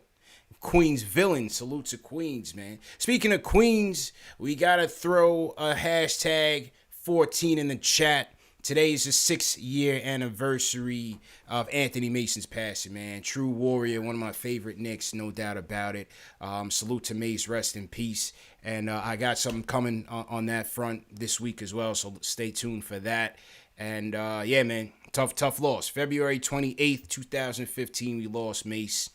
Had the pleasure of meeting him back in the day in 2014. Before he passed away, Clyde's one and died. So everybody throw a hashtag 14 in the chat for Mace. And yeah, man, tough loss. One of our OGs passed away, man. So salute to Mace for sure. And to everyone in the chat, I was joking about not knowing who John Gruden was. It was sarcasm. Everyone just relax. It was sarcasm. It was a joke. Absolutely. You're a Cowboy fan. You got to know Gruden. Chill. Like, come on. It was a joke. Everyone knows who John Gruden is. Come on now. That's for sure. Let's go to Vietnam. Greg, what's going on? Hey, guys. What's up? What's going on? How you feeling, bro? What's going on in Vietnam today, man? Good morning, bro. It's right about the afternoon. Yeah. I'm doing good. I just wanted to say, hey, man, we we above 500, man, and that's great. We got an all-star. I want to say a personal thank you to you, CP, because I couldn't even call a few days ago because I was emotional seeing you at the Garden talking to fans after the game, because I know it was only 2,000 fans in there, but it was live. You know, not to get way man. too into it, but obviously COVID has been bad around the world, but it's been worse in some places like America. And for instance, in like Vietnam and New Zealand, we've handled COVID very well. And don't want to get into it, but the long story short is Vietnam has closed their borders to foreigners, which means I could go to the United States and visit my family and my nephews and cousins and brother and everybody I miss and go to the Garden. But then I wouldn't be able to get back in. Wow. You know what I mean? So this is the longest. I haven't been to the States in 2 years now. It's not going to happen this summer, maybe by Christmas. So for the expats who are abroad, you know, watching and listening to your channel, seeing people out and about actually at a game was really inspiring, because it means maybe at least you're on your way. America's on its way hopefully to getting the lockdown on COVID, and then we can, you know, go home and visit. Hopefully, man. You know, so I just wanted to say the power of media and image and photography and video is important. Yeah, I hear you, man, and hopefully, I definitely appreciate the sentiments. Hopefully, you could get back home, man, and see your peoples for sure. Yeah, Definitely. for real. And to move on, like the last time I was in Rochester, New York, my hometown, at my alma mater, McCoy Jesuit, I was watching Isaiah Stewart play in high school. You know, the forward from Detroit today. Yeah. So he's from my high school, and it's another, you might have heard of McCoy Jesuit, because that's also where Jeff Van Gundy coached. So Jeff Van Gundy coached when I was a freshman and sophomore there. Okay. That's what's up. Yeah, and Isaiah Stewart had a good game today, man. He's definitely tough, physical. I definitely could have seen him playing for the Knicks, man, or getting drafted by the Knicks. Stewart had a good game today. He's tough. I like him. Stood out for sure. Yeah, I was hoping we'd get him in the second round. But anyway, last thing I wanted to say is I kind of disagree with you guys on if we can get Drummond, as long as we don't have to give up too much for him, because Drummond is like 17, 15, 2 or 3 assists and a block in his sleep. If we could get him, start him, and then have Noel as a backup or Mitch when he gets back, I think that would be good. I think him and Randall could work well together. It wouldn't be like a Eddie Curry and Zach Randolph situation where they both sat down up under the basket, because Randall does a lot of his work out of the mid-range, and he shoots threes. Because I don't know if you remember, man, Drummond ate Mitch up. Didn't he have like 30 and 30 against us or something? Yeah, he did. He bodied him. So if we could give up a little bit to get somebody like Drummond, because the bottom line is we like number one in defense, and we still like the top 5 worse in offense. So we need some scoring. We need some scoring from the 5. And yeah, it's good. It's good to see every Frank getting some time. But all you Frank fans, you know how Tibbs is. If once Peyton is healthy after the All-Star break, Peyton might be back in there. All right. So I just want to say thanks, good job, and I was hoping if you guys could do a report on the G League, man, because we got a lot of stuff going on down there. It's hopefully you can like interview somebody in there. Yeah, right? yeah, we'll get it going, Later, man. Thanks. Appreciate it, Greg. I forgot the guy's name, JL said we had. We did the G League report last year. I'll hit him up. We'll definitely get him in there, no doubt. Let's go to Israel. Ike, what's going on, man? How you doing, bro? Hey guys. Hey, how you doing? For me, it's good morning. Evening for you guys. Yeah, I love your show. I wake up every morning, 2 a.m, watching Knicks, and then listen to you guys afterwards. So appreciate it from the other side of the world. I just wanted to talk about Obi Toppin. Yeah, go ahead. What's your point on Obi, man? So I like the personalities of I like the personalities of the Knicks players. And if you look at Obi Toppin, at every stage, he's always been like a late bloomer. Yeah, we were told he was like NBA ready. But like, his high school, he didn't start dunking till late. Then he went to prep school, and then even his first, he redshirted, and eventually he got better. And what I like about the Knicks, the young guys, they're hard workers. So I think it'll be good. but I also don't think he's competing with Randall. I see it. The Knicks have this guy on his rookie contract. The Knicks have set a power forward, a backup power forward, for the next 4 years. You know, it might not be, the game is a little bit maybe faster, but okay, he'll be good, I think. Yeah. I think, listen, he's not hurting you being on the team, JLs. You know what I'm saying? He's not hurting you being on the team. I think it's understanding what we're saying. Yeah. It's not that he's hurting you being on the team.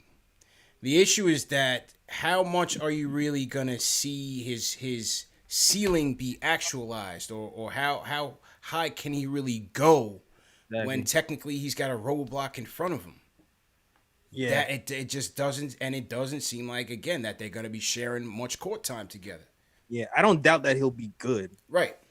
That's not what I'm saying. It's just that I'm not sure if he'll be good here because of the personnel that we have here already. Yeah. That's what I'm saying. Like I think if he's moved, I think if we move him, it would suck because it's gonna be one of those things where, like, I feel like he's gonna blossom if he gets the roadway. If he gets the roadway to get the minutes and to get the playing time, I feel like he's going to blossom for sure.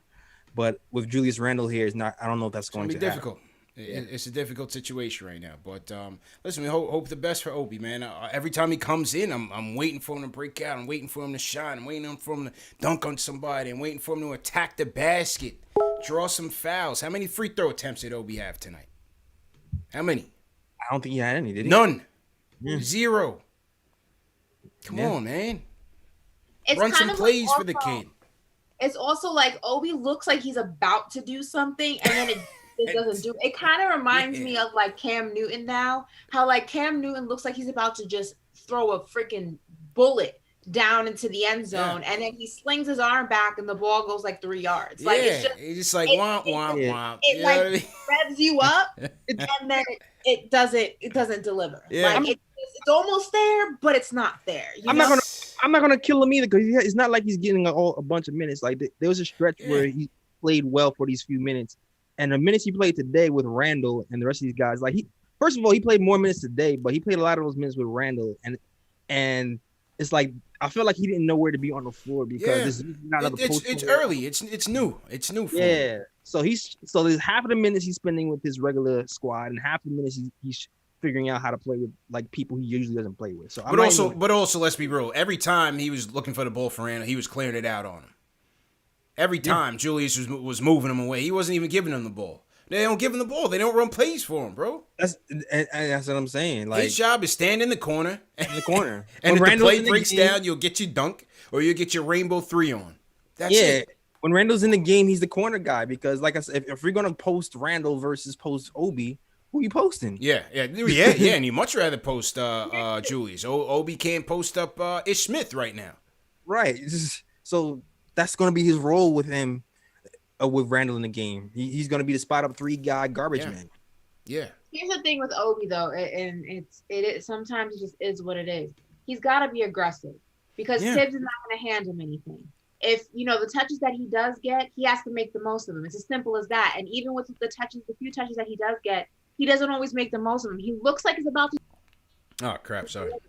Sometimes he doesn't play his size. He goes up soft. He allows himself to get bullied in the paint. And here's the thing: if you want more minutes, you're not going to be able to get them in practice because there are no practices. You weren't going to be able to showcase you deserved them in the summer league because there was no summer league. You're not going to be able to show you can get them throughout the entirety of a game because you only play a limited amount of minutes. So when you do get the minutes that you have, you gotta make the most of them. Gotta make the most of it.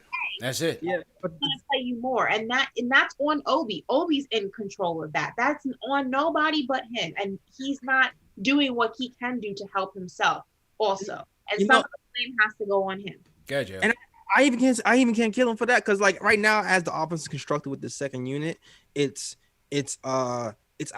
It's IQ and Burks. They're not running plays for him. Yeah, it's IQ and Burks taking turns, pull up three, pick and roll, pull up 3.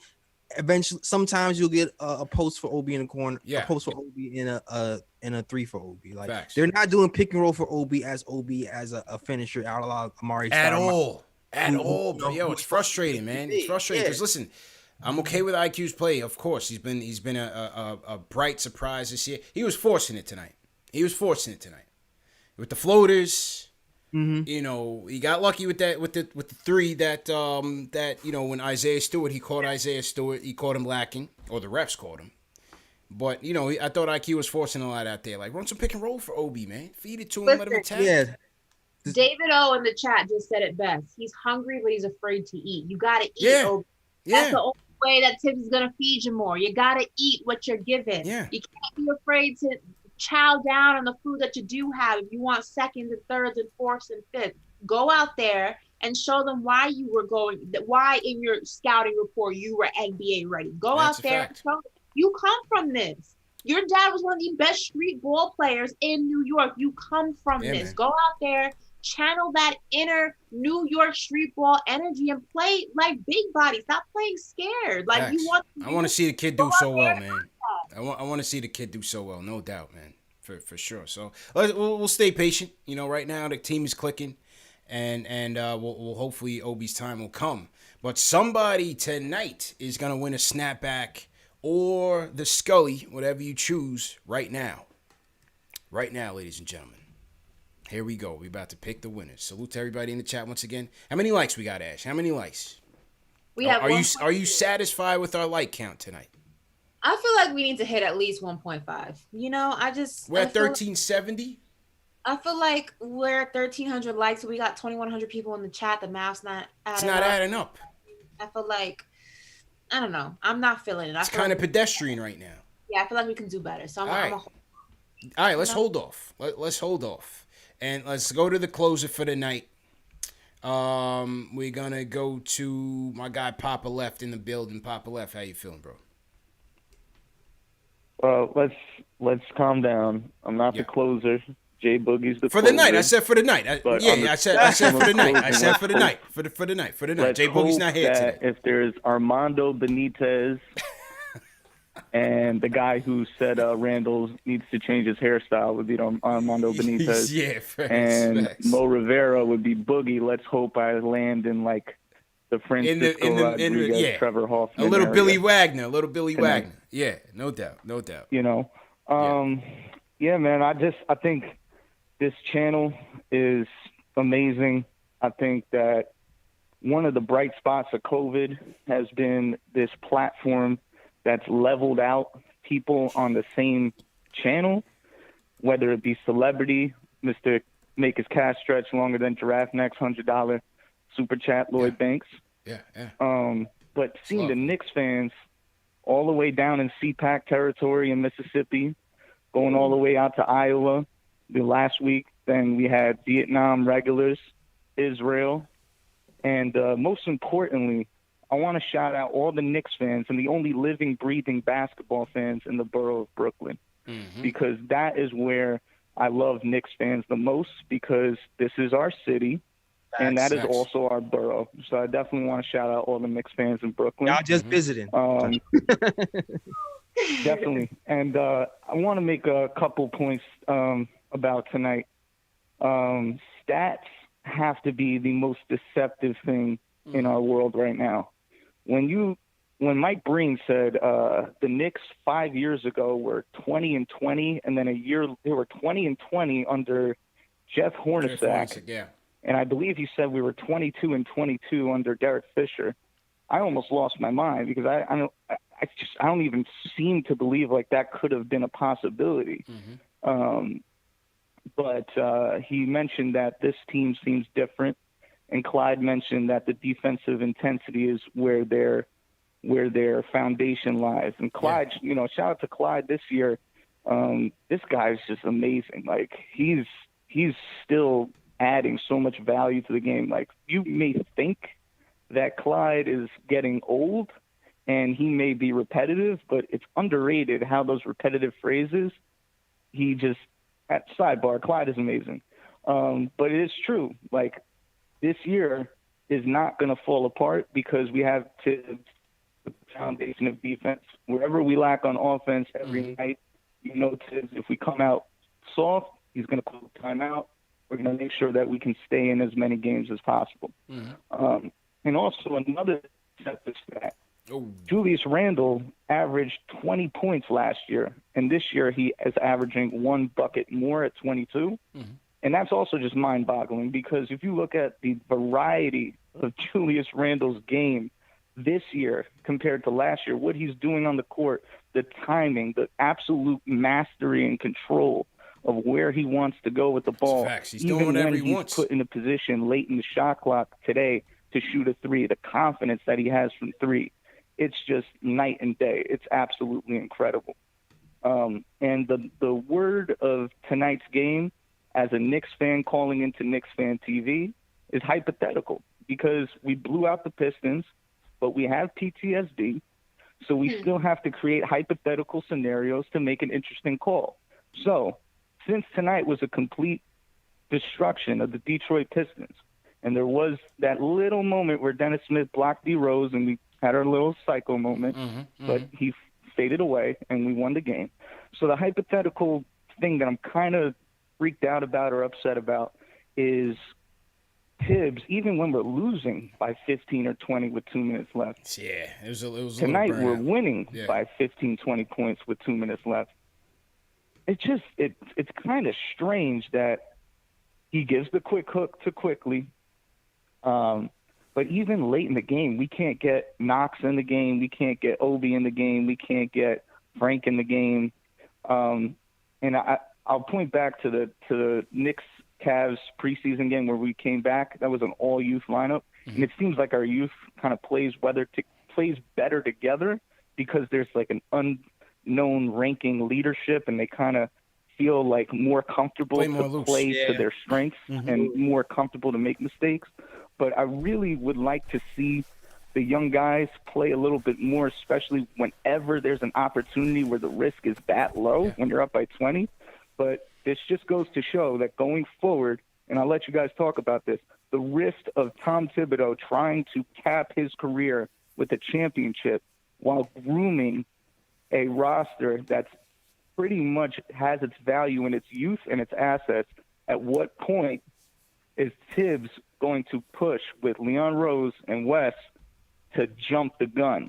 And because we are ahead of schedule, that is creating, down the line, this is the hypothetical, how I want you guys to talk about. It's so tough because we love the guys, we love the young guys, but it almost seems like Tibbs is It's not going to happen, willing bro. It's going to happen, man. I appreciate develop. the call, bro. Appreciate the call. It's going to happen eventually. I think after this draft, it's going to come. You're going to get 3 more picks coming in. Whether they field all 3, we'll see. But it's going to happen, bro.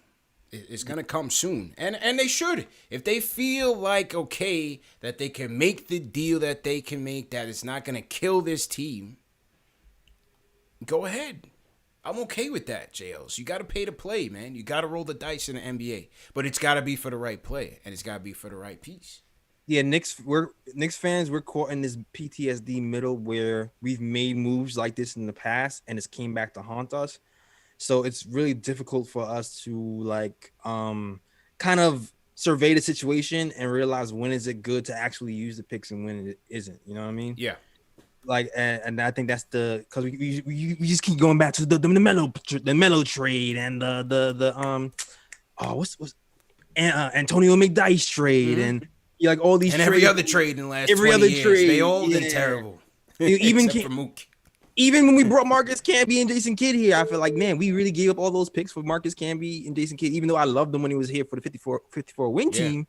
I just feel like we continue to just give up too many assets all the time, and it's kind of I think we're still trying to figure out when is a good time to pull the trigger and when it isn't. Well, one of the players that people Knicks fans definitely keep throwing the name around, and it's no secret that, he hasn't been happy in Sacramento and he's been looking for other teams, and Knicks are apparently one of the teams reportedly consistently on his list. Buddy Hield is a name that's constantly thrown around that probably wouldn't cost you an excessive amount. And also, just got the notification that he became the fastest player in NBA history to reach 1,000 3-pointers made in just 350 games. So he's a shooter for real. The Knicks need shooters. What would you be willing to part with for a player of that caliber that's still relatively young? I think he's only 27, 28 years old. So that would be a smaller deal, though. Yeah, you know what it is for him, for Buddy Hield? Like, I go back and forth with him because he's supposed to be just a big 3-point shooter, and he's having another down year. Like, it's funny because his percentage, the tricky part, man. Is it a down year, or is he self-sabotaging? So well, you hope it's not the latter, because you hope when he comes here that he's on his P's and Q's. You know what I'm saying? Now I agree with you. Like, he had this phenomenal stretch where he's hitting over 40% from three for this many years, and he's like, all right, this is the guy we want. But then, if his role is a little bit lessened, is he going to give you that same effectiveness? Because that's what I think I think is happening right now. His role is diminished a little bit, and because he's not getting the touches he has, his percentages is dropped. And when he's here, he's going to be a gunner, but I don't think we're going to need him to be a gunner with like that much volume with him having the ball in his hand. He's going to be more of a catch and shoot guy only. And if that's the case, like, is he going to be effective for us for the amount of money he's going to cost? And that's the question with Buddy Hield. I've gone back and forth. I've been yay and nay on Buddy Hield like 3 different times this season, off season. It's so hard gauging players who are clearly unhappy in their situation. Yeah. Like, you can see the way a player plays and performs in a situation that he's happy in, and then obviously if trades and things like that transpire afterwards, but you saw them in a space where they actually enjoyed playing with a team in the city that they are. It's always hard to kind of gauge what a player wants or what a player would be able to contribute rather to a team when he's in a situation that they do not want to be in. Yeah. And that's always something that's always been hard for me to gauge. I mean, it's not everybody's like a Bradley Beal who, has such a loyalty to the Washington Wizards that although they're a sinking ship, he just refuses to jump. I mean, a lot of players, you can see it in their mannerism, their body language, and their performance when they really want out. And it's hard because that's usually the only time you're really able to kind of, that's the only time trade talks and swaps and those conversations even transpire. But that's the only performance that people remember. NBA fans have a very short-term memory. So it's a very odd time to be in. Definitely. I think what Popolef is referring to, I think it's a Beal type trade. Oh, no. At what point they get where they're going to package up multiple assets for a guy that can really change the trajectory of this team. Right. Not just make the playoffs, but make noise in the playoffs in 90 seconds in conjunction with what you have, in tandem with Randall. You don't want to trade RJ. You want to bring this person in with RJ, with Randall, with Mitch, right? So at what point or do you have enough depth in draft capital, in salary cap, that you can package that up, make a trade for a guy like that, and still be good money to keep competing and really start making noise? I don't think you're able to keep those guys if you go after a Bradley Beal. That's the thing. Not all of them. Not all of them. And then also with the Bradley Beal situation, let's say hypothetically you do, right? And you clean house and you trade away draft capital, you trade away future picks and things like that for Bradley Beal, right? Yeah. Then essentially it's kind of the situation that he was in Washington when John Wall was out, and it was really just him and that team. You're not surrounding him with any supporting players because you had to get rid of a big chunk of them to get him in the first place. You're kind of just moving him from a situation that it was just basically on his back to perform and to bring the team into the playoffs. You're just moving him into a different city. I think that if you need more, it would cost too much to go after a Bradley Beal that I just don't think the Knicks are in the position where they have to win right now. That's more of a move you make when you have a bunch of guys on your team that their window is starting to close. So you trade away all your young guys. You basically clean house because you know that you only have a small window of opportunity to win with the vets that are on your team. And you know that if you don't win, you're going to be in a rebuilding era anyway. If you do win, you're going to be in a rebuilding era anyway. But the Knicks are in the opposite situation. They're not expected to win anything big. So they are in their rebuilding era, but they're now towards the middle of it where you're not at step one anymore. Right. Now you're of things, so you have to be really careful about how you're maneuvering it. I think you go another year, you draft, you keep all those picks, you draft them. You know they're gonna pick players that are ready now, right now. No projects, and you see what this team looks like with another free agency year, another draft year. You see where they end up if they make the playoffs this year. Do they take another step next year, and then you make your move? You know what I'm saying? I think, and then you make your moves. You see where you're at. Yeah, I think it's a combination of that disgruntled, because the key part of the star is the disgruntled star, because when it's disgruntled star, sometimes they're worth this, but then they're trying to get out, so the price tag drops. Yeah, they diminish their value. Diminish their value. Diminish their value, no doubt. So I think it's a combination of, if it's a disgruntled star, maybe it's not going to cost you 3 first round, maybe it costs you 1 or 2. But it's a guy who's going to make a difference, and it fits the timeline of the team. Then maybe it'll make sense. Yeah. I'm not a fan of trading the house when you have a young team. I'm just not a fan of it. I think it's irresponsible. I just don't. I don't know. I'm not a fan of it. Unless you're gonna get LeBron James, D Wade, and Chris Bosh. It just all depends, man. As he said, it's hypothetical. It's super. It's all hype. It's hard because you know what it is too. It's like, how fast are the guys you drafting developing? How fast? Exactly. Like it depends. It's timelines too, right? Yeah, it depends. Timelines, because if you have Julius Randle, who's coming along, you have RJ Barrett, you feel like you might take a next step, then you start to see, okay, what's the timeline now? Are we still in the timeline to groom a guy who's going to draft this season? Unless the guy is like already ready, like, or close to being ready, like maybe a Quick who can already contribute right off the gate, even though he's not like, a guy who's a starter. But if you draft guys like that, that's different.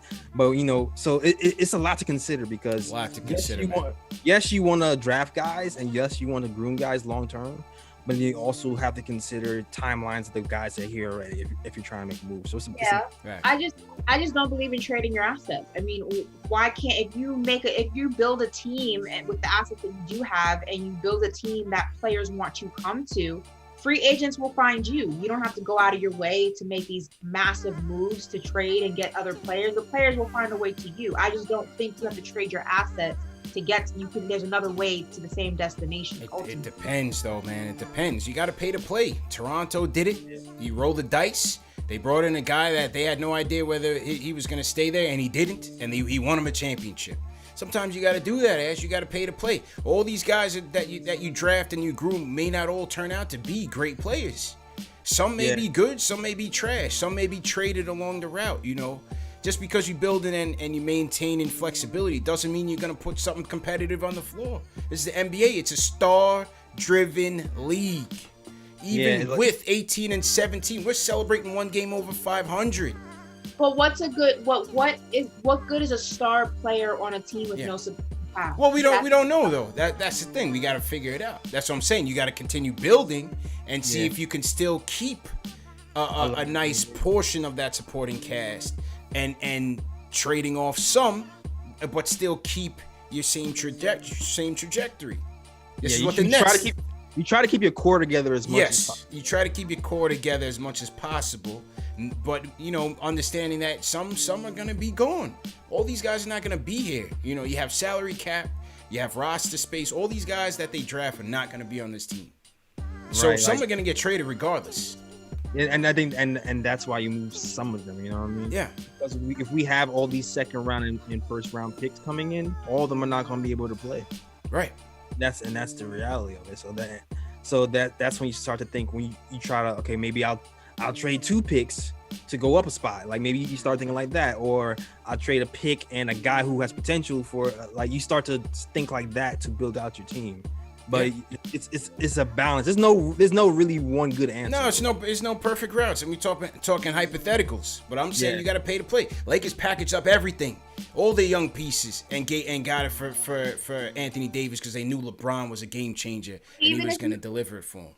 Even if you look at the teams that have done that, you look at what the Heat did with the big 3. I mean, they were terrible for years. They went ahead and they were able to secure all those players. They basically cleaned house, won a couple of championships, and then you were in a situation where you started from ground zero again. And the difference is that I don't think the Knicks are in the position. I think the Knicks are in a better position than the Heat were when they went ahead and made that movement, because they have players that have a lot of potential. They have players that I think are going to be part of this franchise for the long run. And the unfortunate thing would be to go ahead and move that before you see what it can do and prematurely make moves that can go ahead and jeopardize the trajectory that you are headed in. Because listen, if you trade away your assets, then you better hope that you win a championship in the next few years. Because if you don't, you're back from the beginning. You're back starting all over. That's the gamble. That's what happened with the Brooklyn Nets. Traded away all their assets to get old ass Paul Pierce, Kevin Garnett, were way over in the luxury, and what happened? Not a damn thing. They had to start all over again. Yeah, you're not talking about trading all out your players for like 30 for like 40-year-olds. Like, no. Yeah, that's different. But what they're doing right now is different. Let me give you the Brooklyn Nets now. If those guys don't win in the next few years, they're in the same situation. Right, but it's a gamble that they got to take, Ash. It's a gamble that they have to take because they have KD, they have Kyrie. You know, not to speak on them, but it's a gamble that if I'm a GM, I'm taking it. You got to take it. And for us though, it's different. Like for us, we talk about moves and potential moves. You just have to recognize who our core is. Like if you're looking at it, it's okay. Well, maybe RJ is the core. He's doing well in the second year, so maybe keep him. Maybe IQ is the core because it's a guy who shoots threes. You haven't had that in a while. Maybe keep him. It's just figuring out who the core is, and then seeing who the supplementary pieces are, and then trying to move those supplementary pieces and package those for a core, another core. Agreed, man. Agreed. But good chat. Great debate. Salute to everybody in the chat once again. Hit that thumbs up button for your squad. We got to get up to 2,000. Oh, okay. We did break the 1,500. All right. So we broke the 1,500 off that debate alone. So let's go ahead and give away these snapbacks and wrap this show up. Tonight's winner is, and you're going to get to choose between the palm hat and the snap. And that winner is Troy Griffith. Big up, Troy Griffith. If you're in the chat, you're going to go home in one of these, either the Palm Scully or the snapback, brand new with the tags. Salute to Troy Griffith for winning it. JL, let's go ahead and sign out, bro. All right, man. Shout out to everybody who supports, man. If you want to listen to or watch some KOT content, go to youtube.com/NickTimeShow and watch the content that we put out over there on every other day. Also, follow us on all social media. That is the KOT Show on Twitter, the Nick of Time Show on Instagram, and follow us on the blog too at nickoftimeshow.com. Get some merch, read the blogs, enjoy all the content in all those areas. And yeah, that's it. That is our show. Back to UCP and Ash. All right, Ashley. As usual, you guys can follow me on Instagram and Twitter at Ashley Nicole Moss. You guys can also follow my YouTube channel, All In with Ashley Nicole. I put a little collection video of the things that I've done over the past year up there, so make sure you check that out and hit the thumbs up for that video as well. And I will be back with the guys as usual for the next Knicks post game. Yes, sir. And that is Tuesday from the Alamo, Knicks in San Antonio. It's gonna be an interesting battle, man. We're gonna see what they're made of against a formidable Western Conference opponent. Should be a good game. Looking forward to it. Remember, this show is available in audio podcast format. So if you miss it on YouTube, you could always catch it the next day. Apple Podcasts, Spotify, Google Podcasts, all major podcast platforms under KnicksFanTV. For those of you that do listen on Apple Podcasts, very important if you guys leave us a review. That's how you start to climb up the charts, and we definitely appreciate you guys supporting us. So let's let the sports world know that this is the #1 show for the fans, by the fans. Make no mistake, that is KnicksFanTV. Shout out Troy Griffith. He's in the chat tonight. So salute to Troy. We got John Louis, part of the Frank Hive, checking in from Paris, France, on the early flight. So good morning to John Louis, man. And let's salute some of these super chats that also came in. At Freak NY says KFTV, appreciate it. Jeffrey Vasquez says, stop the count. Salute to my Knicks fam. This year has been a great ride. I don't see us making a big trade, but we will get assets and got $15 million to play with. Hashtag Julius, hashtag the Black Messiah, Randall. Yeah, man. Salute to Jay Boogie. We didn't hear from him tonight, but salute to him anyway. Big Surge, does anyone find it odd our trade ideas and player debates end up in Berman's articles? Oh, shit. Things that make you say, Things that make you go, Salute to Surge. No punches pulled in the chat, man. Jeez. That's why I rock with you, bro. Hey, you be the judge. You be the judge, man. G Mark, what's going on? It's $10 super chat. Appreciate it. Larry Israel once again says the most underrated trait in the NBA is strength. No height or length. The ability to rip and go. RJ and Julius have it. I agree with that 100%. Greg Film Stuff. Is it too early for third team all NBA discussions for Randall? Would love to see KD's face now when the Nets win. No one cares. When the Knicks win, the city feel is different. You chose the wrong squad. No doubt, man. City was electric. Shout out my guy Triple M.